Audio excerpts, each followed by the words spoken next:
जवाब आ रहा है। सीआरबी का डाटा निकालो 13।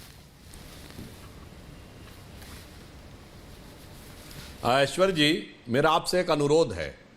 मैं अपना वक्तव्य तब दूंगा क्योंकि मैंने बिल्कुल नहीं बोला है, पर भदौरिया जी शायद बीच में डिस्टर्ब जरूर करेंगे। ये मैं तो इनकी आदत बदलता हूं, ये फितरतन शरारतन आदतन करेंगे जरूर। तो या तो इनका फेडर ऑफ कर दीजिए, जब दूसरे बोले हमारा फेडर ऑफ करिए। संजय जी कम से कम इतनी मर्यादा रखते हैं, बीच में नहीं बोलते मगर ये चिल्लाते जरूर हैं। तब मैं इनका बिंदुवार उत्तर देता हूं। इन्होंने यही कहा ना कि महिलाओं के सम्मान की बात है तो नियम की आड़ क्यों ले रहे हैं। तो वही तो मैं कहना चाह रहा हूं, नियम को मुद्दा कौन बना रहा है?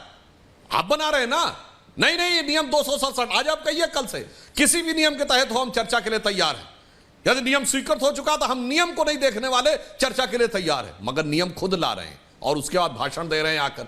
और दूसरी बात, इससे ज्यादा दुखद और त्रासदीपूर्ण बात नहीं हो सकती कि समाजवादी पार्टी आके बोल रही है महिला सम्मान की बात। जिनके नेता ने यह बोला था उन 2 बच्चियों का जिनके साथ रेप हुआ और उसके बाद उन्होंने आत्महत्या कर ली, चूंकि उनके ही परिवार पर मुकदमे दर्ज हो गए, तो उन्होंने कहा लड़कों से गलती हो जाया करती है। इनके नेता केटी हसन ने कहा था कि समान नागरिक संहिता आ गई तो तुम 4 शादियां नहीं कर पाओगे। यह महिलाओं के प्रति सम्मान की बात थी।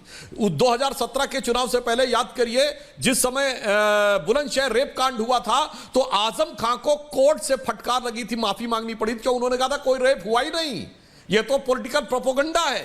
और उसके बाद हाई कोर्ट से फटकार लगी, अनकंडीशनल माफी मांगनी पड़ी। और यह वो पार्टी है जिसके नेता आजम खान ने पीठ पे बैठी हुई पीठासीन सभापति के पद पर रमा देवी जी के प्रति अभद्र टिप्पणी की और 3 दिन तक अड़े रहे, माफी नहीं मांगी थी। सोचिए, संसद भवन के अंदर संसद की सभापति की पीठ पर बैठी हुई महिला के साथ ऐसी वो कर सकते हैं हरकत, तो क्या करेंगे। और ये वो पार्टी है जिसके यहां महिला हेल्पलाइन के नंबर लड़कियों के बाहर दे दिए गए थे, लड़कियों को परेशान करने वालों के लिए। ये इनकी वो है। और दूसरा मैं कहना चाहता हूं, ये कांग्रेस वाले जो कहते हैं ना संवेदना सोल्यूशन, मैं संजय जी कहना चाहता हूं अपराध के लिए दंड होना चाहिए, माफी मांगनी चाहिए वक्तव्य के लिए। आपने कहा एनसीआरबी के डाटा दिखाए, मगर एक ही मुख्यमंत्री ऐसा है, वो है राजस्थान के अशोक गहलोत जी, जिन्होंने कहा 59% केस फर्जी होते हैं। कहां से स्टैटिस्टिक्स लाए भाई? और इतना प्रिसाइज डाटा 59% फर्जी होते हैं और आज तक कांग्रेस ने माफी नहीं मांगी।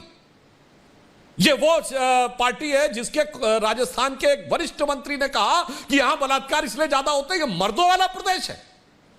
यह माफी के लायक बयान नहीं है। और तो और सुनिए, जिस ढंग की घटनाएं हुई पश्चिम बंगाल में, उसके बाद बड़ी निर्लज्जता के साथ वहां की मुख्यमंत्री जी कहती है यह सब प्रोपेगेंडा है, जबकि वीडियो अवेलेबल हो रहा है कि महिला के साथ किस प्रकार की वो गन पॉइंट के ऊपर उसको निर्वस्त्र करके टहलाया जा रहा है।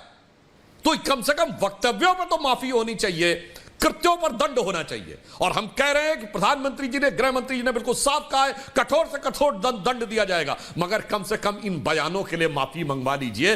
और कम से कम जब तक माफी न मांगे, ऐसे निर्लज्ज लोगों का समर्थन करने मत आइए कि लड़कों से गलती हो जाती है, 59% रेप फर्जी होते हैं, रेप इसलिए ज्यादा हो रहे हैं कि मर्दों वाला प्रदेश है।